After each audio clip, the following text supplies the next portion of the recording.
अब कभी भी ये ऑनलाइन का ज़माना ख़त्म नहीं होगा।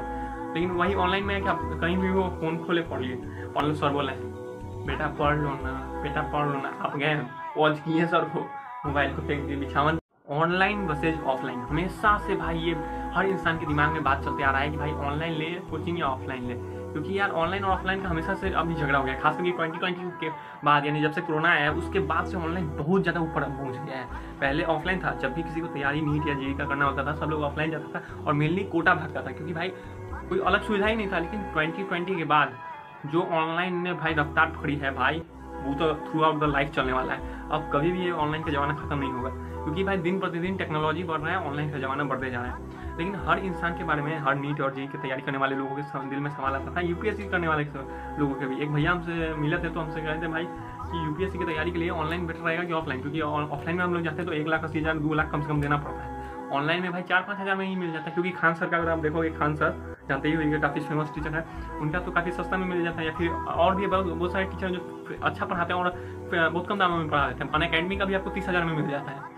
तो भाई ऑनलाइन ले या ऑफलाइन ले, और हमसे बहुत नीट वाला और जेईई वाला बच्चा से भी पूछा है कि भाई ऑफलाइन ले या ऑनलाइन ले, तो हम सोचे कि चलो यार आज इस बात का जवाब दे ही दिया जाए, और हम अपना पर्सनल एक्सपीरियंस शेयर करेंगे। हो सकता है आपका मेरे बातों से आपका दिल नहीं भरे, लेकिन हम अपना एक पर्सनल एक्सपीरियंस और अपने दोस्तों का पर्सनल ऑब्जर्वेशन से बताएंगे आपको कि क्या सही है और क्या गलत। तो भाई देखो, ऑनलाइन और ऑफलाइन में अंतर ये है कि ऑनलाइन में आपको थोड़ा सस्ता बैच मिल जाता है, आप दुनिया में कहीं से भी बैठ के आप अपना पढ़ाई कर सकते हो। ऑफलाइन में आपको एक सेंटर मिलेगा, एक स्टडी इन्वायरमेंट मिलेगा, कुछ अच्छे फ्रेंड्स भी मिल जाएंगे।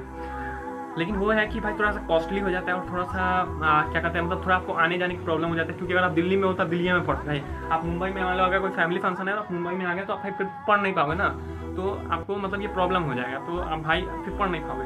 लेकिन वही ऑनलाइन में है कि आप कहीं भी वो फ़ोन खोले पढ़िए। और हम आपको एक बात बताएं, एक निखिल भैया है, तो वो निखिल भैया मतलब हम लोग से तो बड़े हैं, मेरे चाचा के दोस्त हैं, तो वो अभी पीसीएस निकाले, पीसीएस में पब्लिक सर्विस कमीशन में, अब शायद वो इलेक्शन इंस्पेक्टर बन गए, इलेक्शन ऑफिसर बन गए हैं। तो पीसीएस निकालने के बाद और वो ऑनलाइन तैयारी किए थे, अनअकैडमी से तैयारी किए थे।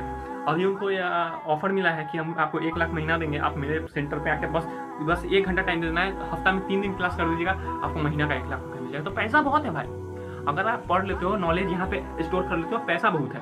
लेकिन बात यही है कि आप पूछ रहे थे हमसे ऑनलाइन या ऑफलाइन, तो भाई देखो सिलेक्शन ऑनलाइन से भी होना है, ऑफलाइन से भी होना है। बात डिपेंड करता है आपको आप क्या करेक्ट कर सकते हो, क्योंकि ऑनलाइन में प्रॉब्लम यह है कि आपको कोई हाथ पढ़ा के नहीं आएगा, हाथ पकड़ के पढ़ाने नहीं आएगा, और ना ही आपको कोई बोलने आएगा कि बेटा चलो पढ़ लो, बेटा चलो पढ़ लो। क्योंकि ऑफलाइन में क्या होता है ना, जब आप नहीं पढ़ते तो टीचर ऐसे कहता है पढ़ना पड़ेगा। ऑनलाइन में ऐसा कुछ नहीं होगा। ऑनलाइन में सर जरूर आपको लेक्चर्स में बोलेंगे, लेकिन लेक्चर्स में बोलेंगे तो आपका क्या है, मान लो सर बोला है बेटा पढ़ लो ना, बेटा पढ़ लो ना, आप गए पॉज किए सर को, मोबाइल को फेंक दिए बिछावन पे, हो गया बात खत्म। तो भाई ऐसा होता है। तो ऑनलाइन में क्या है ना कि डिसिप्लिन बनाना, मेंटेन करना थोड़ा सा मुश्किल हो जाता है। ऑनलाइन में थोड़ा डिसिप्लिन मेंटेन करना मुश्किल हो जाता है, और ऑफलाइन में है कि डिसिप्लिन अगर मेंटेन ना ही हो रहा हो तो सर सब मेंटेन करवा देते हैं। ऑनलाइन में प्रॉब्लम ये है कि ऑनलाइन में आपका बैकलॉग क्रिएट हो जाता है। बैकलॉग मतलब जो भी मतलब आप पढ़ना था वो पढ़ नहीं पाए, क्योंकि उसके वजह से सिलेबस आगे बढ़ गया, आपका पीछे का कंप्लीट नहीं है, पीछे का आपका कंप्लीट नहीं है, तो आप आगे पढ़ नहीं पाओगे, आगे पढ़ नहीं पाओगे। अब पीछे का कंप्लीट करोगे, पीछे जब तक कंप्लीट करोगे तब तक सर और आगे बढ़ गए होंगे, तो भाई ये प्रॉब्लम हो जाएगा आपके लिए। लेकिन बात यही है कि भाई अब हम करें क्या, तो आपको लगेगा कि ऑफलाइन अच्छा है। अब ऑफलाइन में आप जाओगे तो आपको कुछ ऐसे दोस्त मिलेंगे जो आपको संगत खराब कर देंगे, सिगरेट पीने का, शराब पीने का, या फिर लड़कीबाजी में लगा देंगे, और लड़कीबाजी में पढ़ने के बाद आप क्या एग्जाम निकालोगे हमको बताने का जरूरत नहीं है, क्योंकि भाई ये सब एक ऐसा चीज़ होता है ना जिसमें पढ़ने के बाद इंसान का दिमाग काम करना बंद कर देता है। और जब इंसान का दिमाग नॉर्मली काम करना बंद कर दे तो भाई आपको क्या लगता है वो एग्जाम निकाल देगा। हाँ, कुछ लोग भाई आएंगे मेरे पास, बोलेंगे भाई ऐसा नहीं है, प्यार में पढ़ने के बाद भी इंसान पढ़ लेता है, एग्जाम निकाल लेता है, मोटिवेशन रहता है। भाई ये सब फिल्मी बातें हैं, रियलिटी में ऐसा नहीं होता है। अगर होता भी है तो बहुत कम लोगों के साथ होता है, लाखों में 1-2 के साथ होता है होगा, और 1-2% के चीज़ों को हम लोग एक्सेप्शन करते हैं, रियल चीज़ हम लोग कभी नहीं कर सकते हैं। तो ये बात होता है। तो भाई यही बात है कि आपको ऑनलाइन लेना है या ऑफलाइन लेना है। हम आपको बोलेंगे अगर आपके पास अच्छा प्रिपरेशन के लिए थोड़ा मोड़ा पैसा है, मतलब अच्छा लेवल का पैसा है, तो आप एक ऑफलाइन कोचिंग ज्वाइन कर लो, ठीक है।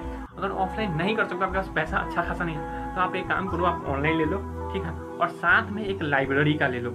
लाइब्रेरी में क्या होगा कि आप जब साथ में देखोगे ना ऐसे लोगों को पढ़ते हुए, तो आपको लगेगा कि हाँ, क्योंकि अगर आप घर पे पढ़ोगे ऐसे ऑनलाइन में, क्योंकि हम खुद देखे हैं ऑनलाइन में घर पे पढ़ाई नहीं हो सकता है। ऑनलाइन में घर में बहुत सारा फैमिली है, लोग हैं, तो आपका पढ़ नहीं पाओगे आप ठीक से। ऑनलाइन लेके अगर आप लाइब्रेरी वगैरह में चल जाते हो तो आपको एक इन्वायरमेंट मिल जाता है, प्लस आपके पास पढ़ाई का भी एक अच्छा मटेरियल रहता है, तो आप एक अच्छा लेवल से पढ़ाई कर पाते हो। ऐसा होता है। तो आपके पास बेस्ट ऑप्शन आपके लिए क्या है, आपके पास ये बेस्ट ऑप्शन ये है गाइस कि आप एक काम करो, आप ऑनलाइन अगर लेना चाहते हो ऑनलाइन ले लो, साथ में कोई लाइब्रेरी का कहीं सब्सक्रिप्शन ले लो। मतलब आपको वहाँ पे एक स्लॉट मिल जाएगा, आप आराम से पढ़ने के लिए आप जाओगे, कुर्सी लगाओगे, 12-14 घंटा पढ़ोगे, उसके बाद वापस आ जाओगे, हो गया बात खत्म। और अगर आप ऑफलाइन ले लेते हो तो बात ही नहीं है कोई। हाँ, ऑफलाइन ले लेते हो तो कुछ बातों का जरूर आप लोग ध्यान रखना, ये बात मेरी तरफ से, आपके पर्सनल भाई के तरफ से, कि भाई आप वहाँ देखना कि आप किसी भी लड़की वगैरह के चक्कर में नहीं पड़ो। भाई ये एज ऐसा होता है, इसमें बहुत लोग पढ़ के बर्बाद हो जाए। अरे भाई कभी ना कभी मेरे साथ भी हुआ होगा ना, ऐसा तो नहीं कि हम इंसान नहीं है, मेरे साथ भी कभी ना कभी कुछ प्रॉब्लम्स हुई होंगी। तो भाई इसमें हर कोई पड़ जाता है और हर कोई फंस जाता है, और जो लोग फंस जाते हैं वो लोग आगे जीवन में कभी कुछ हासिल नहीं कर पाते हैं। मेरे पास हम अपने बहुत सारे ऐसे दोस्तों को देखे यार जो सिर्फ इन्हीं चीज़ों के चक्कर में फंस के बर्बाद हुए। बर्बाद क्या, मैं अभी भी घंस रहे हैं, फंस रहे हैं, मर रहे हैं। हम इसका कोई और आपको कहानी बताएंगे क्योंकि वीडियो बहुत लंबा हो जाएगा। तो भाई आप ऑफलाइन में जाओ तो आप सबसे बड़ा चीज़ देखो कि आप किसी भी लड़की वगैरह के चक्कर में ना फंसो, किसी भी आलतू फालतू दोस्त वगैरह के चक्कर में ना फंसो, और कोई भी ऐसा काम नहीं करो यार जिसकी वजह से आपकी पढ़ाई इफेक्ट हो जाए। अगर आप कुछ गेमिंग वगैरह खेलते हो तो भाई कभी खेल लो, संडे को खेल लो एक बार, लेकिन क्या है ना कि एक बार खेलोगे तो आदत लग जाएगा। तो भाई आप मत खेलो, एग्जाम के बाद आपको जो करना होगा आप करना। लेकिन बात यह है कि आप अगर ऑफलाइन लेना चाहते हो तो ऑफलाइन लो, ऑनलाइन लेना चाहते हो तो ऑनलाइन लो। क्या बारीकियाँ हैं, क्या मुसीबतें आती हैं और क्या सोल्यूशंस हैं, हम सब कुछ बता दिए। खैर अब इस वीडियो के इतना ही, थैंक यू वेरी मच और गुड बाय। चैनल पे नए रहेगा तो चैनल को सब्सक्राइब कर दीजिएगा, वीडियो को लाइक कर दीजिएगा, और जिसको ज़रूरत है इसका शेयर भी कर दीजिएगा उनको। और thank you very much, goodbye. और कुछ सवाल होगा तो पूछिएगा, आप लोग चाहो तो हमसे इंस्टाग्राम पे बात कर सकते हो, डायरेक्ट आप DM करना, हम आपके बात का पर्सनली रिप्लाई देंगे। Thank you very much, goodbye, जय श्री राम, बाय बाय।